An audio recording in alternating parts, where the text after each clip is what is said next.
નમસ્કાર મિત્રો, સ્વાગત છે તમારું આજના તાજા સમાચારોની અંદર। તો મિત્રો આજે આપણે આજના આ વિડીયોમાં ખેડૂત ભાઈઓને મિત્રો દેવા માફીને લઈ મોટા સમાચાર આવ્યા છે। ખેડૂતો માટે મિત્રો ખુશખબરો સામે આવી છે અને મિત્રો વાવાઝોડું અને ચોમાસાની અને મિત્રો વરસાદની ભારે આગાહી કરવામાં આવી છે અને મિત્રો અન્ય સમાચારોની મિત્રો માહિતી મેળવીશું આજના આ વિડીયોની અંદર। તો જે પણ મિત્રો આપણી આ ચેનલની અંદર નવા આવ્યા છે તે મિત્રોને ખાસ વિનંતી કરીશ કે ચેનલને મિત્રો જરૂરથી સબસ્ક્રાઇબ કરી લેજો। આજના પહેલા સમાચારની વાત કરીએ તો રાહુલ ગાંધી પાસે 8500ની કરાઈ માંગણી। લોકસભા ચૂંટણી દરમિયાન રાહુલ ગાંધીએ મહિલાઓને દર મહિને 8500 આપવાની ગેરંટી આપી હતી। કોંગ્રેસે ગેરંટી કાર્ડ પણ આપ્યા હતા, જેના કારણે હવે કોંગ્રેસની મુશ્કેલીઓ વધી છે। યુપીના લખનૌમાં કોંગ્રેસ કાર્યાલય ઉપર મહિલાઓએ ગેરંટી કાર્ડ લઈને પૈસા માંગવા ઉમટી પડી હતી। તેમણે કહ્યું હતું કે રાહુલ ગાંધીએ એવું કહ્યું હતું કે કોંગ્રેસને મત આપો તો પૈસા મળશે। કોંગ્રેસ માટે તેમને સમજાવવી મુશ્કેલ થઈ છે। બેંગ્લોરમાં પણ મિત્રો આવું થયું છે અને ચૂંટણી દરમિયાન મત મેળવવા માટે લોકો અને ખેડૂતોની લોન માફ કરી, દેવા માફ કરી રાહત આપવામાં આવશે તેવી લાલચ આપવામાં આવી હતી। તો અત્યારે લોકો તેની માંગણીઓ કરી રહ્યા છે। ત્યારબાદના મહત્વના સમાચારની વાત કરીએ તો વરસાદના વધામણા માટે હવે તૈયાર થઈ જાઓ। ખેડૂતોને હવે આતુરતાનો અંત આવી ગયો છે। અંબાલાલ પટેલના જણાવ્યા અનુસાર બોસ હવે વરસાદને 72 કલાક જ બાકી છે। જોકે ગુજરાતમાં વિધિવત રીતે ચોમાસાની એન્ટ્રી થઈ જશે। 24થી લઈને 26 જૂન સુધીમાં મિત્રો રાજ્યમાં મોટા ભાગના જિલ્લાઓમાં વરસાદ વરસશે અને 30 જૂન સુધીમાં મિત્રો રાજ્યભરમાં વરસાદની આગાહીઓ પણ કરવામાં આવી ગઈ છે। જ્યારે 3થી 5 જુલાઈ વચ્ચે ગાજવીજ સાથે વરસાદ પડશે તેવી મોટી આગાહી કરવામાં આવી ગઈ છે। ત્યારબાદના મિત્રો મહત્વના સમાચારની વાત કરીએ તો ખાતર ખરીદવા ખેડૂતોને 15000 રૂપિયાની સહાય મળશે। તો ભારતના પ્રધાનમંત્રી શ્રી નરેન્દ્રભાઈ મોદીજી દ્વારા ખેડૂતોના કલ્યાણ માટે ઘણી યોજનાઓ બહાર પાડવામાં આવેલ છે।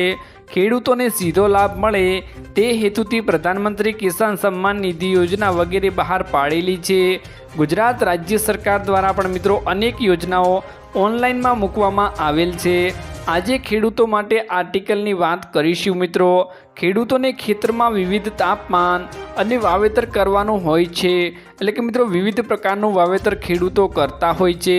પાકને મિત્રો પોતાના વિકાસ માટે અલગ અલગ પ્રકારના પોષક તત્વોની જરૂર રહે છે। ખેડૂત લાભાર્થી ભાઈઓને આઈ ખેડૂત પોર્ટલ ઉપર ઓનલાઈન એપ્લિકેશનની અરજી કરવાની હોય છે, જેમાં મિત્રો તમને ખાતર ઉપર સહાય મળે છે। બાગાયતી વિભાગ દ્વારા મિત્રો યોજનાઓનો લાભ આપવામાં આવી રહ્યો છે। ખાતર સહાય યોજના શું છે, શું મળે છે તેની મિત્રો વાત કરીએ તો સામાન્ય ખેડૂત માટે ખર્ચના 50% મુજબ વધુમાં વધુ મિત્રો ₹10,000 હેક્ટરે સહાય આપવામાં આવે છે। ખેડૂતોને મિત્રો વધુમાં વધુ 1 હેક્ટર મર્યાદામાં સહાય મળવાપાત્ર થાય છે। ખેડૂતોને આર્થિક રીતે મદદ કરવા માટે સરકાર મિત્રો આવી અનેક યોજનાઓ ચલાવી રહી છે। ત્યારબાદના મહત્વના સમાચારની વાત કરીએ તો વર્ષ 2038માં પૃથ્વીનો અંત થશે। નાસાએ પૃથ્વીના અસ્તિત્વને લઈ મોટી ભવિષ્યવાણી કરી દીધી છે। નાસાના અનુસાર આજથી 14 વર્ષ બાદ એટલે કે 2038માં એક ખતરનાક એસ્ટેરોઇડ પૃથ્વી સાથે ટકરાઈ શકે છે અને તેનાથી સમગ્ર દુનિયા નષ્ટ થઈ શકે છે તેવી નાસા દ્વારા મિત્રો જાણકારી આપવામાં આવી રહી છે। ત્યારબાદના મહત્વના સમાચારની વાત કરીએ તો 2000ના બદલે 4000નો હપ્તો બાકી। પીએમ કિસાન સન્માન નિધિ યોજનાનો 2000 રૂપિયાનો 17મો હપ્તો 18 જૂન 2024ના રોજ ખેડૂતોના ખાતામાં ટ્રાન્સફર કરવામાં આવ્યો હતો, જેમાં પીએમ કિસાન યોજના હેઠળ આપવામાં આવેલ દરેક હપ્તા 4 મહિનાના અંતરાલ સાથે ચૂકવવામાં આવે છે। જે મુજબ 17મો હપ્તો 18 જૂન 2024ના રોજ ખેડૂતોના ખાતામાં ટ્રાન્સફર કરવામાં આવ્યો હતો। કૃષિ અને ખેડૂત કલ્યાણ વિભાગ દ્વારા પ્રાપ્ત અહેવાલ મુજબ લાખો ખેડૂતોને પીએમ કિસાન યોજનાના 16મા અને 17માની રકમ મેળવવાથી વંચિત રહેવું પડ્યું છે। તેનું મુખ્ય કારણ કેવાયસી વેરિફિકેશન અને જમીન સંબંધિત તમામ દસ્તાવેજો છે। આ સ્થિતિમાં તમે કૃષિ કેન્દ્ર પાસેથી મદદ મેળવી શકો છો અને બધી ભૂલો સુધારી લો તો તમારા ખાતામાં એક સાથે 2 હપ્તા એટલે કે 16મો અને 17મો હપ્તો એક સાથે જમા કરવામાં આવી શકે છે। તેમ છતાં તમારા ખાતામાં આ બંને હપ્તા જમા ન થાય તો તમે હેલ્પલાઇન નંબર 155-261 અથવા તો 1811-5526 પર કોલ કરીને ફરિયાદ નોંધાવી શકો છો। ત્યારબાદના મિત્રો મહત્વના સમાચારની વાત કરીએ તો ડુંગળીને લઈ મિત્રો આવ્યા મહત્વના સમાચાર। મે 2024ની શરૂઆતમાં ડુંગળીની નિકાસ પરનો મિત્રો પ્રતિબંધ હટાવ્યા બાદ ભારતમાં મિત્રો 45,000 ટનથી વધુ ડુંગળીની નિકાસ કરવામાં આવી હતી। એક વરિષ્ઠ સરકારી અધિકારીએ બુધવારે મિત્રો આ માહિતી આપી હતી।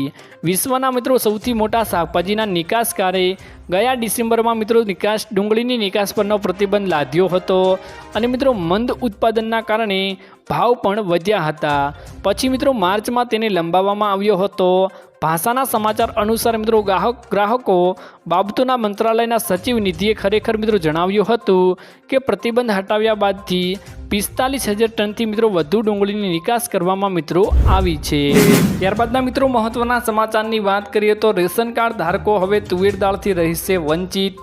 તો મિત્રો ગુજરાત રાજ્યના 73,98,839 રેશન કાર્ડ ધારકોને તુવેર દાળનો જથ્થો નહીં મળે। ઓછા જથ્થાથી ઝઘડો થતા હોવાની ફરિયાદો જુલાઈમાં મિત્રો વિતરણનો નિર્ણય લેવામાં આવ્યો ત્યારે કરવામાં આવી હતી। વિગતો મુજબ મિત્રો ગુજરાત રાજ્યમાં 73 લાખ કાર્ડ હોલ્ડરો જૂન માસ દરમિયાન મિત્રો તુવેર દાળથી વંચિત રહેશે। હવે સરકાર તુવેર દાળની ખરીદી કરી શકે તેમ નથી અને શોર્ટ સપ્લાયના કારણે ચાલુ માસમાં મિત્રો દુકાનદારોને મળવાપાત્ર પરમિટમાં પણ મિત્રો દાળ મૂકવામાં આવી નથી, જેથી રાજ્યના 73 લાખ રેશન કાર્ડ ધારકોને હવે તુવેર દાળ વગર રહેવું પડશે। તો મિત્રો આજના આ વિડીયોમાં આટલું જ હતું। મળીશું એક નવા વિડીયોની સાથે। ત્યાં સુધી મિત્રો વિડીયોને એક લાઈક કરી ચેનલને મિત્રો જરૂરથી સબસ્ક્રાઈબ કરી લેજો।